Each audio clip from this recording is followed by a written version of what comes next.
I am tired of myself.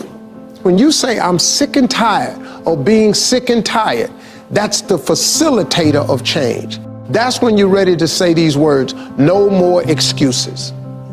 No more excuses. I've never met a person who was not successful that didn't have a great amount of self-discipline within their life. Self-discipline and being able to perform and being able to keep your life on schedule and being able to keep commitments and promises and meet deadlines is essential to success. None of us can afford to have a life that is controlled by someone else or a life that is basically controlled by our emotions. I learned many years ago that there are two kinds of people. There's the type of person who says, I'm going to wait till I feel like it before I do it. And then there's a person who says, I've got to do it so that I feel like it. One will never get anything done because they're still waiting to feel the moment to move. And the other person says, no, I need to move, and then I will begin to feel the moment. Sonia, self-discipline is essential in your life and in my life if we're going to get things done. So I have a challenge for every one of you this weekend. The challenge is simple. As you go through your weekend, and sometimes it's kind of hopefully an easier time of your week, ask yourself, am I practicing self-discipline in my life? Am I doing the things that I should do because I need to do them, or am I kind of waiting to feel the moment? If you don't know this quote, live by it. One can have no smaller or greater mastery than mastery over oneself. That's Da Vinci. Da Vinci did amazing things with his life. I wanted to do equally amazing things with mine. And if that's the game that we're playing, if I can construct my belief system, if I can choose at any moment to believe something that's more empowering than I was believing the moment before, and that will actually find its way into my actions, allow me to do things that I couldn't do the moment before, then it's like that moment in The Matrix where Neo realizes he knows Kung Fu. And that's like, as funny as that is, that's how I think about life. To me, the very fundamental purpose of life is to find out how many skills I can acquire that have utility, and then put that utility to the test in service of something greater than myself. Stop comparing yourself to others. So the first thing you do is stop focusing on other people. Instead, focus on being the best version of you that you can. Then you'll recognize that you deserve to sit at the big table with everybody else after you become the best that you can be. Now, once you've accepted that you have as much right to success and much right to succeed as anybody else, the next step is learning how to talk the talk. You have to get fluent in the language of success so you speak it with ease. Surround yourself with people who've accomplished their dreams and immerse yourself in the culture of achievement. The ideal situation for a man or woman to die is to have family members praying with them as they cross over. He said, but imagine, if you will, being on your deathbed and standing around your bed, the ghost of the dreams, the ideas, the abilities, the talents given to you by life, and that you, for whatever reason, you never went after that dream. You never acted on those ideas. You never used those talents. You never used those gifts. And there they are standing around your bed looking at you with large angry eyes saying, we came to you and only you could have given us life. And now we must die with you forever. And the question is, if you died today, what dreams, what ideas, what talents, what books, what music, what leadership, what voice will die with you? Miles Monroe, great orator and speaker, said the wealthiest place on the planet, it's not in the Far East where there's oil in the ground. It's not in South Africa where there are diamond mines. He said the wealthiest place on the planet is the cemetery. Because there you'll find greatness that we've never seen. There you'll find talent and genius and potential never actualized. Perhaps that's why Henry David Thoreau wrote the words, "Oh God, to reach the point of death, only to realize that you've never lived." Maybe that's why some unknown writer wrote the words, "What if you live your whole life only to discover that it was wrong? That it was wrong. That you were chosen to do something else and you didn't do it." Repeat after me, please. Live full. Die empty. I want you to take some notes and some things, and I want you to think about your goals and dreams in the three categories that I mentioned: personal, professional, and your social contribution. How many of you are serious about your goals and dreams? Raise your hands, please. Thank you very much. How many of you don't want to take your dreams to your grave with you? Raise your hands, please. Very good. Shake someone's hand on your right and left. Look them in the eyes and say, "Get out of your head and step into your greatness." Do that right now, please. Say, "Get out of your head and step into your greatness." I want you to write this down. Let us say together, as you think about your goals and dreams, let us say together, "It's possible," together, please. Yes, write that down.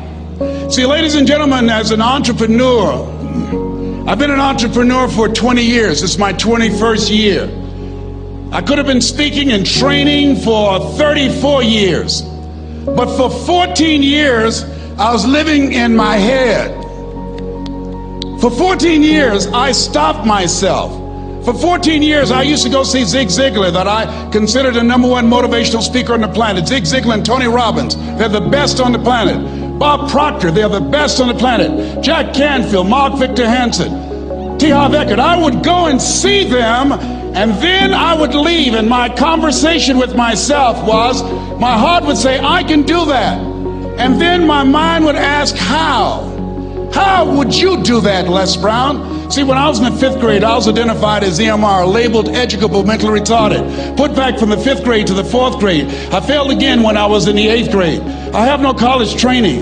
And a man changed my life, and I'll never forget his name, Mr. Leroy Washington. He's in his 80s now, and he's blind from glaucoma, but he gave me a different vision of myself. I was in his class waiting on another student. He came in and said, "Young man, go to the board and work this problem out for me." I said, "Oh, sir, I can't do that." I said, "Why not?" I said, I'm not one of your students." He said, "Look at me." "Yes, sir.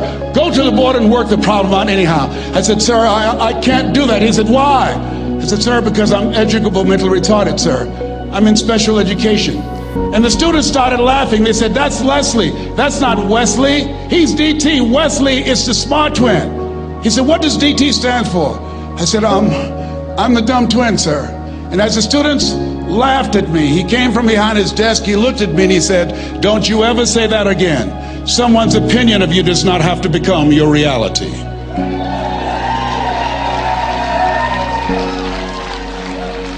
On one hand, I was humiliated, but on the other hand, I was liberated, because he looked at me with the eyes of Goethe, who said, "Look at a man the way that he is, he only becomes worse.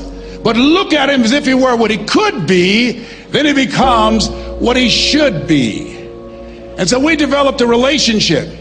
And one of the things that I can just tell you as you think about your goals and dreams, all of us can say in a spirit of integrity that it's possible. That if anybody at any point in time lived their dream, then it's possible that I can live mine. And what I did was, I made a mistake. I looked at my goals and dreams, and my mind said, "How will you do that?" I went from my heart to my mind, and I stayed up there for 14 years. 14 years. I can't bring those 14 years back. Those years are gone. And I've made a mission in my life to help people to stop putting it off and procrastinating. How many ever thought about something you wanted to do and you procrastinated, you talked yourself out of it? Raise your hand, please. There's a proverb that says, if there's no enemy within, the enemy outside can do us no harm. And so, as you look at your goals and dreams, every day we must convince ourselves, we must sell ourselves on that it's possible. Every seminar, every workshop, every book that I've ever read, every speaker that I've ever heard, it interrupted what I was believing about myself. Everything that you do, everything matters. As you go through each day, I know now as I look back at age 63, looking at my life, everything matters. T. Harv is right. How you do anything is how you do everything. And I realized that the choices I was making was based upon how I saw myself. Let us say together, it's necessary. Write that down. It's necessary as you look at your goals and your dreams, it's necessary that you have a strategy and a game plan to change the story that you believe about yourself. And that's an ongoing process. I've discovered, and many people have, that what we do, what we accomplish, what we produce is a result of the story we believe about ourselves. My favorite book says, "Be ye not conformed to this world, be ye transformed by the renewing of your mind." And so as I began to work on myself, I realized that I'm getting out of one story and stepping into another story. As I become aware of some things, there's still some things I'm not aware of. So I'm still growing, I'm still developing. I'm like the lady who said, "Lord, I ain't what I want to be, ain't what I'm going to be, but thank God I sure ain't what I was." But I realized that you have to work on yourself on a regular basis, and write this down, for mental mindset. For mental mindset and stamina. Because things are going to happen to you. I believe that the reason that most people go to their graves with their talents and abilities and skills in them is because of the fact, number one, many are like me. They didn't know that they didn't know and thought they knew. I thought I knew myself, and I really didn't know myself as well as I thought. I've discovered that sometimes people can take you to a place within yourself that you can't go by yourself. The other reason is I was afraid. I never worked for a major corporation. I wanted to speak for corporations. I was afraid I would be exposed because I don't have a college education. I felt inferior because of the fact that I don't have a college education. I allowed that level of fear of failure to stop me. And because I never had any experience in it, I assumed that I could not do it. I was paralyzing myself by believing and assuming the limited part of myself as opposed to believing that I had something special. You have something special. There's something you want to do. Because you don't know how to do it doesn't mean that you can't learn. I like something that I heard. You don't have to be great to get started, but you have to get started to be great. Repeat after me, please. Leap and grow your wings on the way down. See, the people that will live their dreams, the 2% that will do that, these are, and write this down, become a risk taker. They're risk takers. They don't mind failing. They don't mind making mistakes. They're willing to take life on, take life in the collar. This, God said, if you're not willing to risk, you cannot grow. And if you cannot grow, you cannot become your best. And if you cannot become your best, you can't be happy. And if you can't be happy, then what else is there? I like what Helen Keller said. She said, life is short and unpredictable. Eat the dessert first.